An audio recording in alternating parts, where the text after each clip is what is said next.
Bonjour, nous sommes ici aujourd'hui au LFCL avec Madame Arielle de Bigot pour parler sur son dernier film. D'ailleurs, je vais vous demander, pourriez-vous vous présenter et nous parler de votre parcours en tant que réalisatrice? Donc je suis française, née en France, sans aucune parentèle portugaise, mais je suis venue je faisais un peu du théâtre en France et je suis venue au Portugal en 1975, donc je ne suis pas très jeune, et j'ai fait un peu de théâtre, déjà un petit peu de cinéma, et j'ai commencé à faire des films au Portugal. Ensuite je suis partie, ensuite je suis revenue. Et j'ai fait des films aussi au Brésil, des documentaires, je parle là de documentaires, au Brésil sur des musiciens et des acteurs afro-brésiliens, donc noirs brésiliens. Et puis ensuite j'ai fait des travaux au Cap-Vert, j'ai fait des films sur l'immigration africaine à Lisbonne, 2 films, en 1996 Afro-Lisboa et en 2006 Margem Atlântica. Qui parle un peu de la vie des Africains et donc évidemment de toutes les situations qu'ils vivent, mais une grande dimension culturelle. C'est toujours des films sur l'affirmation des artistes, de la culture, toujours. Et donc je me suis intéressée, puisque je connais un peu bien le Portugal et un peu bien donc son histoire coloniale, pas très bien, enfin le fait d'avoir été au Cap-Vert, en Angola. Et puis alors aussi le fait d'être française, de m'être intéressée aussi à l'histoire de la relation de la France avec l'Afrique, avec ses colonies. Enfin bref, tout ça pour dire que je ne vais pas rentrer dans les détails, qu'à un moment je me suis penchée sur comment le cinéma portugais a raconté son histoire coloniale. C'est le sujet de mon film Fantôme d'un empire, Fantasmas do Império. Je ne voulais pas du tout faire un film sur l'histoire coloniale parce que ce serait très prétentieux de ma part et je n'ai pas du tout les moyens pour le faire. Mais je me suis dit, regardons qu'est-ce que le cinéma racontait. Donc quel cinéma? Des documentaires, de propagande en général pour tout ce qui concerne même déjà la fin de la République, parce dans mon film il y a un film de 1923 où il y a Norte de Matos en Angola qui veut une colonisation différente, plus moderne, etc. Mais enfin bon, ensuite arrive évidemment la période de l'Estado Novo, enfin de Salazar, ensuite l'Estado Novo, et une conception du cinéma qui est un instrument idéologique pour servir un projet qui est le projet salazariste, le projet de Estado Novo, qui est un projet où les colonies ont une place importante, économique et politique. Et aussi, à partir d'une certaine époque, pour permettre aux Portugais d'aller travailler dans les colonies, parce qu'il y avait un problème d'emploi, de pauvreté au Portugal. Alors c'était une façon de résoudre. Donc c'était essentiel, les colonies. On parle évidemment de l'Afrique, principalement, au niveau des colonies de peuplement, mais il y avait aussi Timor, il y avait aussi Macao, il y avait aussi Goa, Dili, il me semble, je ne sais plus, non, enfin Goa, j'en suis sûre, enfin bref. Et donc ma connaissance historique sont pas... Non, mais il y avait plusieurs autour de Goa, il y avait d'autres villes, et tout ça était... Disons que pour la partie orientale, je pense que c'était plutôt une dimension politique, pour que le Portugal ait une place dans le monde. Par contre, dans ce qui concerne les colonies africaines, c'est évidemment une dimension économique fondamentale pour le maintien du système de l'État Novo, voulu et pensé par Salazar. Revenons sur votre parcours cinématographique. Y a-t-il un lien entre toutes vos productions? Il y a beaucoup de noir dans mes films, ça c'est vrai. Oui, il y a un lien, mais enfin en fait, moi je fonctionne un peu...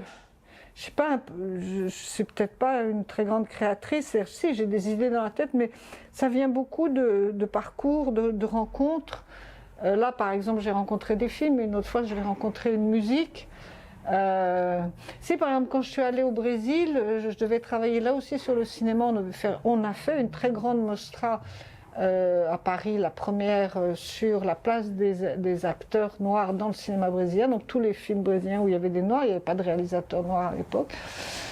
Et je me suis dit, mais c'est un pays où il y a vraiment un racisme incroyable et tout, et je me suis dit, mais il faut parler de ça.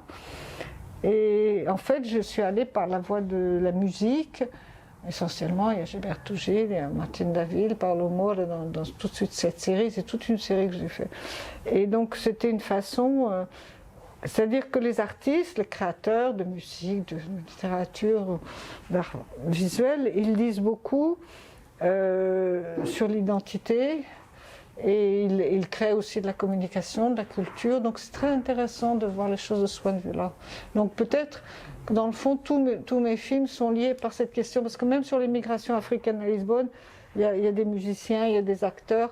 Donc c'est par ce côté-là que j'aborde les questions. Ce ne sont jamais des films militants que j'ai faits, mais évidemment très attentifs aux questions d'identité, d'affirmation d'identité. Merci beaucoup.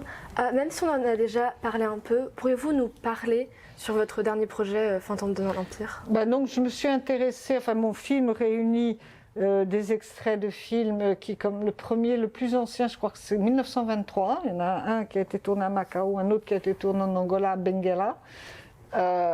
Et le dernier est de 2017 ou 2018. Je crois que c'est Cartas de guerre de Evo Ferrer. Non, c'est pas vrai. Il y a un petit peu de Hotel Imperio aussi. Un film de 2019. Ouais, voilà.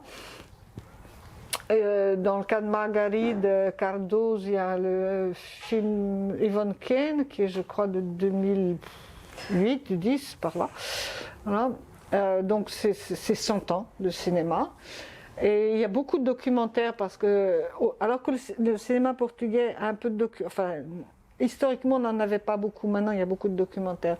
Mais jusqu'au 25 avril, il n'y avait pas beaucoup de documentaires. Mais il y a beaucoup de documentaires de propagande qui ont été produits, payés par les Stades Nouveaux. Donc, on a de la matière. On en a beaucoup. On a des actualités. Et puis, il y a quelques films de fiction. Et donc, c'est comment est-ce que le cinéma portugais a mis en scène son histoire coloniale. Alors, il n'y a pas beaucoup de films portugais qui racontent l'histoire coloniale. Il y en a très, très peu.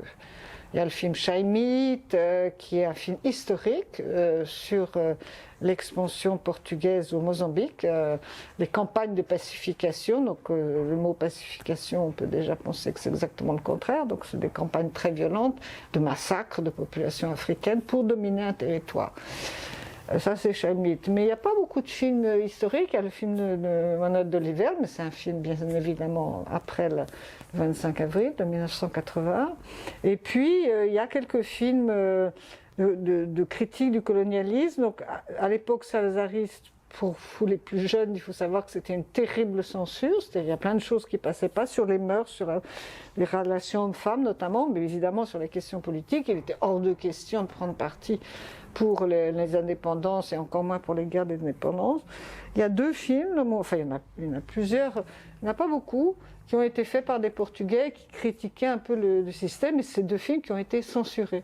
Mais il y en a un dont on a encore une partie, le film de Catembe, de Manuel Faria de Almeida, et Deixa-me ao menos subir as palmeiras de Joaquim Lopes Barbosa. Et ces deux personnes sont interviewées. Puis les autres personnes que j'interviewe sont les cinéastes des films donc plus récents, João Botelho, Fernando Macho Silva, pour les générations plus anciennes, Hugo Vieira da Silva, Margarida Cardoso et Ferrer. Puis j'ai deux intervieweurs, personnages qui commentent un peu tout ça, qui sont deux acteurs africains qui vivent à Lisbonne. Orlando Sergio et Angela Torres. Et puis, il y a aussi le directeur de la Cinémathèque, qui connaît très très bien non seulement la cinématographie portugaise, mais particulièrement ce qu'il appelle la collection coloniale de la Cinémathèque. Et Mário do Carmo Pissarro, qui est une personne qui a beaucoup travaillé sur ce cinéma colonial portugais. Merci. Sur les thématiques du colonialisme, quelle grande différence peut-on observer entre le cinéma pré-25 avril et post-25 avril, colonialiste? Tout change. Tout change, puisque d'abord, il n'y a plus de censure. Par exemple, Fernando Macho Silva, qui a fait un très joli film où il parle très indirectement de la guerre coloniale. Enfin, il parle un petit peu, il y a un personnage qui évoque la guerre coloniale, Le Malamado, qui est un film entièrement censuré, un très joli film, vraiment qui donne bien l'ambiance juste avant, parce qu'il le tourne en 73. Ou en 72 et il est prêt en 73. il est totalement censuré et ensuite il sort le 25 ou le 27 avril, enfin juste après le 25 avril. Et effectivement, à ce moment-là, il y a l'idée tout de même, c'est un des thèmes de mon film, du silence. C'est-à-dire qu'en définitive, à part quelques films, à ce moment-là, dans les années de la Révolution au Portugal, et même dans les années 70, post-révolutionnaire, enfin, si on peut appeler révolution, enfin bref, de 77, 78, il y a peu de films, il y a quelques documentaires, en général ils sont dans mon film, enfin il y en a que je n'ai pas pu mettre. Et puis ensuite, il y a le film de Fernando Mas Silva en 1980, Tudo Feito da Guiné. En 1986, Adeus Português de João Botelho, qui est aussi dans mon film.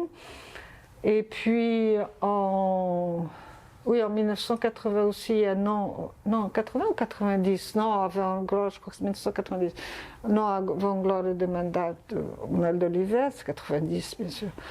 Et puis, mais il n'y a pas beaucoup de films, voilà. Il y a très peu de films. Il y en a un peu plus que ceux que je viens de citer. Et parce que je pense qu'on n'avait pas trop envie, enfin, il y a tout de même l'idée avec le 25 avril, ça y est, on a fait la décolonisation, on est en règle, disons, on n'a plus de problème. Et ça, c'est un aspect. Parler de l'histoire coloniale, c'était quelque chose qui pouvait créer des tensions entre ceux qui étaient revenus, par exemple, d'Afrique, ce qu'on a appelé les retornados. Ils étaient tout de même 500 000 à revenir en 74-75, ça fait beaucoup de monde pour un petit pays comme le Portugal. Et puis aussi parce que, ça y est, je me suis perdue, oui, parce qu'il y a, bien évidemment, parce qu'il y a eu 14 ans de guerre, enfin 13 ans de guerre, 1961-1974, parce que les conflits commencent en 61. Salazar envoie des soldats en Angola en mai 61, donc ça fait exactement 13 ans de guerre.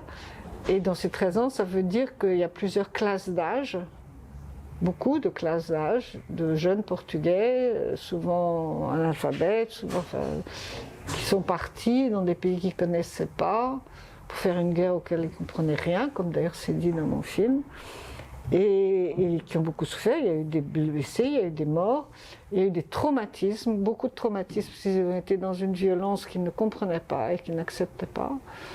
Et d'autres même ils se sont prêtés à cette violence, mais ensuite il y a beaucoup de traumatismes.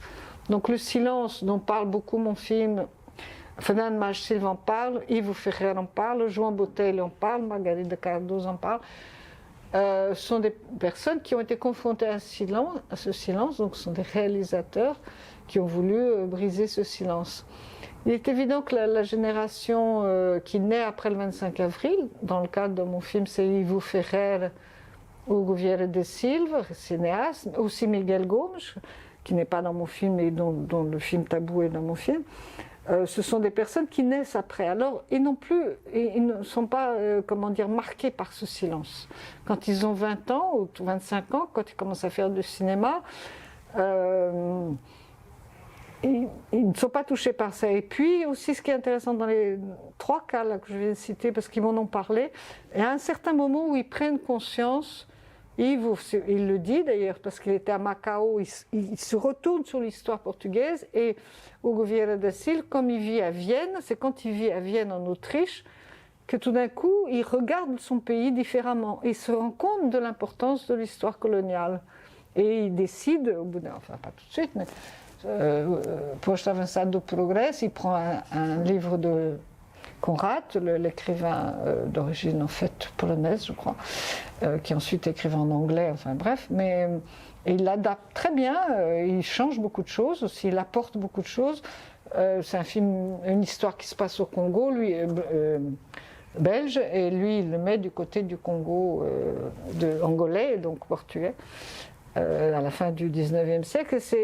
Voilà, et donc, et Miguel Gomes aussi, c'est en travaillant sur autre chose qu'il s'est rendu compte aussi de l'importance de la colonisation dans l'histoire du Portugal et du fait qu'il y avait peu de films.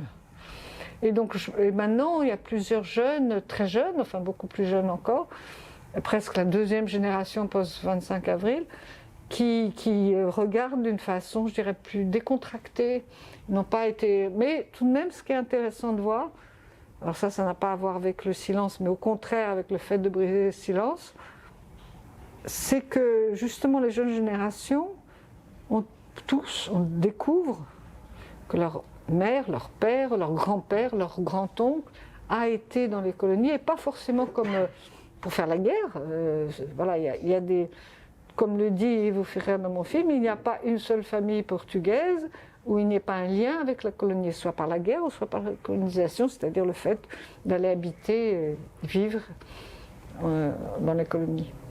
Justement, pourquoi vous êtes-vous intéressé à la thématique du colonialisme et est-ce que c'est toujours un sujet d'actualité? Oui, c'est un sujet. Je m'y suis intéressée parce que j'ai pris les choses à l'envers, comme j'ai été. Par exemple, quand je suis allée faire les films au Brésil sur des artistes afro-brésiliens, donc d'ascendance africaine, descendants d'esclaves, forcément, tous les Noirs brésiliens sont descendants d'esclaves, donc forcément, ces questions de l'esclavage, en l'occurrence, sont évoquées. Puis évidemment, dans l'histoire du Brésil, l'histoire portugaise est là tout de même, donc je me suis intéressée à ça. Et puis ensuite, comme française, j'ai eu beaucoup d'intérêt pour les productions artistiques des colonies d'Afrique francophone, enfin des ex-colonies plus exactement. Et puis le travail que j'ai fait, les films que j'ai fait avec des jeunes ou moins jeunes immigrés ou fils d'immigrés africains au Portugal, fait que forcément Par ailleurs, est-ce que c'est actuel? Oui, parce que justement, votre génération et tout ça, même les un peu plus âgés, mais surtout votre génération, la génération, disons, on va dire, des 20 ans aujourd'hui, ils sont plus décontractés en relation par rapport à ces questions-là. Ou pas, mais moi je me rappelle quand j'ai projeté mon film, j'ai eu des jeunes d'une vingtaine d'années qui sont venus me dire que ma grand-mère avait des terres en Afrique, en Mozambique. J'ai retrouvé des photos, tout ça, mais elle ne veut pas m'en parler, donc je suis venue voir votre film. Donc ce silence... Voilà, et puis d'autre part, pour notre histoire globale européenne aujourd'hui, le fait que nous ayons dans tous ces pays des gens qui viennent d'autres pays, parfois colonisés, mais parfois pas, parce qu'en France, il y a évidemment beaucoup de gens venus des anciennes colonies, mais aussi beaucoup de gens qui viennent d'ailleurs, du Sri Lanka, de l'Inde, du Pakistan, de l'Afghanistan, qui ne sont pas des pays du tout colonisés par la France, même pas dominés culturellement, hein, puisqu'ils parlent l'anglais. Mais on doit vivre, nous avons à construire une société où chacun a sa place, où chacun peut s'exprimer, et ça ne semble pas évident. Et l'histoire coloniale, il semblerait qu'elle pèse sur nos relations, même avec des pays qui n'ont pas... Parfois, il y a des confusions, j'ai remarqué au Portugal, c'est-à-dire que tout n'est pas lié à la question coloniale, mais la question coloniale explique beaucoup d'attitudes, mais dans l'immigration dont certains en Europe, en France comme au Portugal et en Allemagne, en Italie, dont certains se plaignent, il y a des relents d'histoire coloniale, voilà. Bien, même si les gens qui arrivent n'ont rien à voir. Enfin, par exemple, il y a beaucoup d'anglophones qui viennent en Italie ou en France. Bon, voilà. Je pense que... Et puis aussi, bon... je pense qu'aussi on a une présence d'une jeunesse, de jeunes générations venues d'Afrique du Nord dans le cas de la France. En Portugal, c'est plutôt des gens venus d'Afrique, qui est une jeune génération qui se pose beaucoup de questions sur l'état de l'Afrique. Je parle là de l'Afrique vraiment, noire ou de l'Afrique du Nord, et qui pense, à tort ou à raison, que la question coloniale explique beaucoup de la situation africaine très préoccupante aujourd'hui. Alors je ne sais pas si, je ne suis pas tout à fait d'accord, je pense que la question coloniale, l'histoire coloniale explique beaucoup de choses, mais cependant peut-être qu'elle n'explique pas tout. Mais enfin, l'idée des jeunes générations, en Afrique moins, j'ai trouvé que moi qui suis allée pas mal en Afrique, il y en a beaucoup de jeunes Africains, ils ne parlent pas tellement de la colonisation, mais plutôt des problèmes qu'ils ont aujourd'hui. Voilà.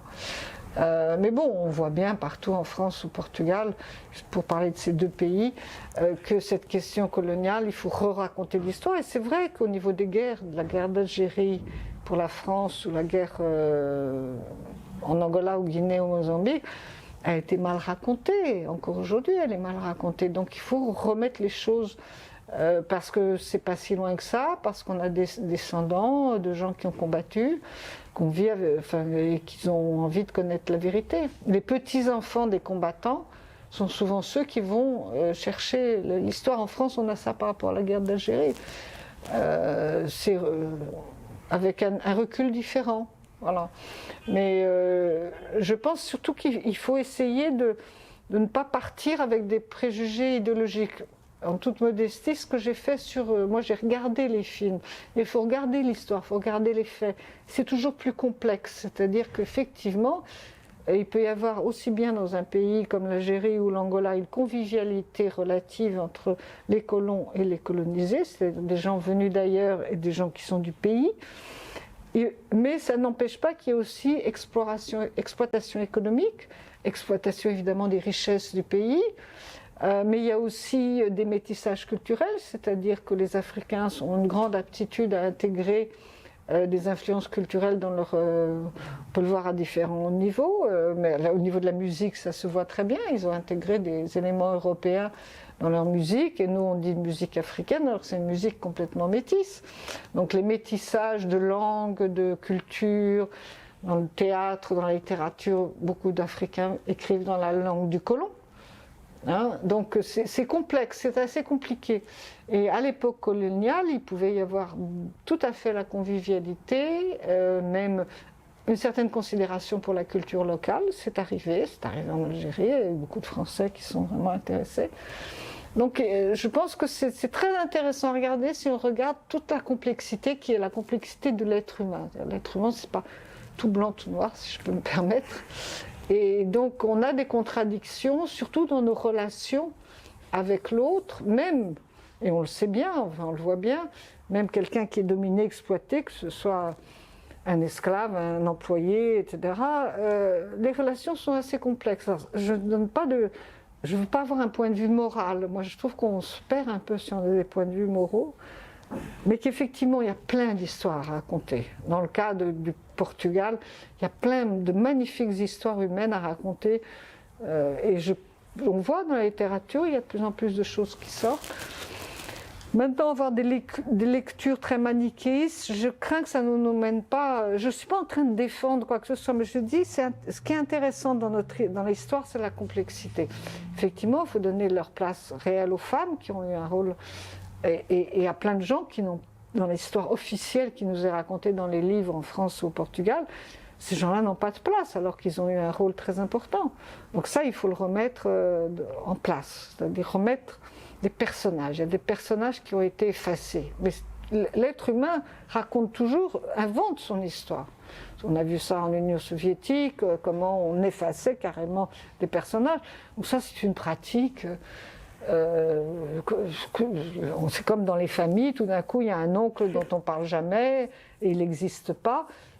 Au niveau des sociétés humaines, on raconte une histoire fausse et ensuite une autre génération va essayer de... Je trouve ça plutôt bien, ça nous enrichit. Mais je pense que si on approfondit, on va voir qu'on a des relations riches d'une part et assez complexes au jour d'aujourd'hui. Et que pour vivre dans le monde actuel, si on n'a pas cette notion de la complexité, peut-être c'est une notion trop sociologique, je crains qu'on fasse des erreurs. Voilà. Et d'ailleurs, la question de l'intégration des immigrés en Europe est complexe parce qu'il y en a qui disent qu'il faut qu'ils s'assimilent, comme autrefois on disait les assimilés en Angola, etc. Ou au contraire qu'ils restent en communauté. Donc c'est tout ça, je pense que c'est à construire, voilà. Merci beaucoup, vraiment. En dernière question, je voulais reprendre ce que vous avez dit sur la France et le Portugal. Alors, quelle différence avez-vous vue entre le roman national français et portugais en ce qui concerne la colonisation ? Il y a déjà une chose qui est très importante. Alors on a des similitudes. Je parlais de l'expansion coloniale portugaise à la fin du 19e siècle. La France fait la même chose au nord de l'Afrique. Elle n'occupait pas tellement. Au Maroc et en Algérie, il y a des campagnes militaires de colonisation violentes, souvent de domination de territoires. Mais ensuite, il y a beaucoup de similitudes parce que nous sommes deux pays avec des cultures proches. Nous sommes des pays catholiques. On a une langue qui est extrêmement proche malgré les apparences. On a une construction de pensée. On a une grande influence de la pensée et de la culture française au Portugal. Au niveau des institutions, on a tout de même une histoire, on a eu des rois et puis ensuite on est passé à la République. Enfin, il y a pas beaucoup, il y a beaucoup de décalage évidemment. La Révolution française instaure la République, enfin un État non monarchique beaucoup plus tôt qu'au Portugal, presque 100 ans, pratiquement 100 ans, enfin oui 100 ans plus tôt. Alors sur l'histoire coloniale, il y a la même chose au sens que, par exemple, la colonisation, ce qu'on appelle le povoamento, comment on appelle ça? La colonie de peuplement, c'est-à-dire le fait d'avoir, par exemple, en Afrique noire, la France n'a pas eu beaucoup de colonies de peuplement. On avait des colons, sauf qu'on avait des administrateurs, des chefs d'entreprise, des chefs d'exploitation agricole, des propriétaires, etc. Mais on n'avait pas une colonie de peuplement comme on a eu en Algérie et comme le Portugal a eu essentiellement en Angola, parce que la Guinée n'était pas vraiment une colonie de peuplement, le Cap-Vert non plus, São Tomé non plus. Il y avait des colons, mais on n'avait pas des centaines de milliers. En Mozambique, il y en avait, mais c'était tout de même assez lié à... Il n'y en avait pas autant qu'en Angola. En Angola, dans les années 60, alors que la guerre a déjà commencé en Angola, partent ceux qui disaient au lieu de partir en immigration en France ou aux États-Unis, on part en Angola. C'est des gens très très très pauvres, mais très très très pauvres qui sont partis, puis qui ont fait leur vie, qui ont construit un petit commerce, une exploitation agricole, etc. On a ça, je compare à ce moment-là l'Angola et l'Algérie française. Mais après, il y a un grand décalage. Enfin, on pourrait faire beaucoup de comparaisons encore. Mais après, il y a un décalage puisque la Seconde Guerre mondiale, qui frappe beaucoup plus la France que n'a frappé le Portugal, change complètement la donne, puisque nous avons une grande partie de l'armée de libération de la France qui commence en Afrique, qui se construit avec des Africains, avec des Algériens, avec des Marocains, avec des Sénégalais, avec c'est une armée d'immigrés. Hein. Il y a quelques Français, il y en a très peu. Et donc, ça fait déjà prendre conscience aux Français que le rêve d'indépendance, de libération et de république, ils ne la partageaient pas tellement avec ces colonisés, avec ces pays qui dominaient plus ou moins. Et il y a donc une partie des Français, disons évidemment des dirigeants politiques, mais des Français eux-mêmes qui se disent il y a un truc qui ne va pas. Surtout que c'est cette armée de Noirs, d'Arabes qui est venue libérer la France, qui est rentrée en France, qui a libéré des villes entières. Alors il y a quelque chose là qui se passe. Et d'ailleurs, les Algériens qui retournent dans leur pays, ce sont eux qui font en 1955 un début de révolte qui est maté dans le sang par l'armée française. En 1955, maintenant le nom m'échappe, mais c'est le massacre de la Toussaint Rouge. Enfin, il y a des massacres des deux côtés là, à ce moment-là. Mais les Français sont particulièrement violents. Mais en fait, l'indépendance est déjà en marche, c'est-à-dire ensuite l'indépendance de l'Afrique noire se fait dans les années 1960. C'est donné, peut-être on peut le dire par De Gaulle, mais je pense que c'est plutôt un mouvement, lui, il prend le pouvoir en 1958. Mais c'est aussi un mouvement de tout le continent africain qui est soutenu par l'ONU, par une partie. On a le mouvement des non-alignés. Enfin, il y a les années 60 sont fantastiques pour ça, parce qu'il y a vraiment un renversement de pouvoir d'alliance au niveau mondial. Et donc l'Algérie, effectivement, nous donne l'indépendance, la France donne l'indépendance à l'Algérie qu'en 1962, après pratiquement 7 ans de guerre, ce qui est beaucoup, mais qui n'est pas autant que le Portugal. Là aussi, on a des soldats français qui ont souffert, comme les soldats portugais, de trucs qu'ils ne comprenaient pas du tout ce qu'ils venaient faire. Mais c'est 62, en fait d'ailleurs, enfin 61, 62, l'indépendance effective est 62. Et c'est exactement le moment où le Portugal rentre en guerre, c'est-à-dire, ou plus exactement, commence les premières actions armées en Angola, en mars 61. Au Mozambique, je crois que c'est 63 ou 64, je confonds toujours, et Guinée, 63 ou 64. Et Salazar décide d'envoyer l'armée, et puis ensuite, donc ce sera l'armée normale, puis ensuite ce sera, enfin ça va changer la vie de générations, de plusieurs générations de jeunes Portugais. Et donc, quand la France décolonise, bon, je connais mal les dates, parce que dans l'Afrique anglophone, il y a des pays qui sont décolonisés à ce moment-là, mais il y en a d'autres, comme la Rhodésie. Mais enfin, la Rhodésie, c'est beaucoup plus tardif, enfin, c'est Mugabe, beaucoup plus tardif. Mais c'était, en fait, c'était des Blancs d'Afrique, c'est un peu différent. Dans le Commonwealth, enfin, bref. En tout cas, il est hors de question pour le Portugal d'abandonner ses colonies, c'est ce qu'il défend à l'ONU. Il montre d'ailleurs les massacres qui ont véritablement eu lieu par des Africains Bakongo du nord de l'Angola, dans le parti centre et nord de l'Angola. C'est exact d'ailleurs, enfin bon, il y en avait eu d'autres dans les deux sens.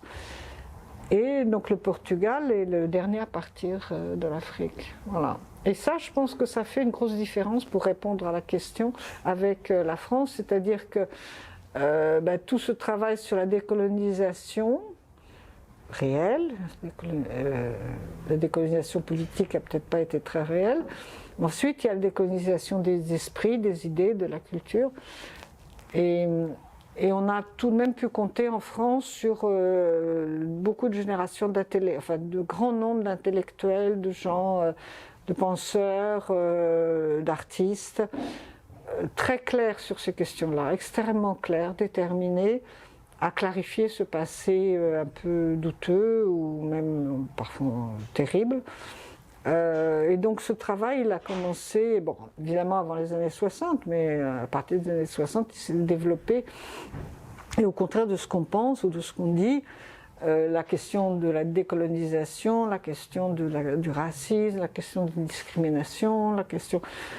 c'est des questions qui ont été...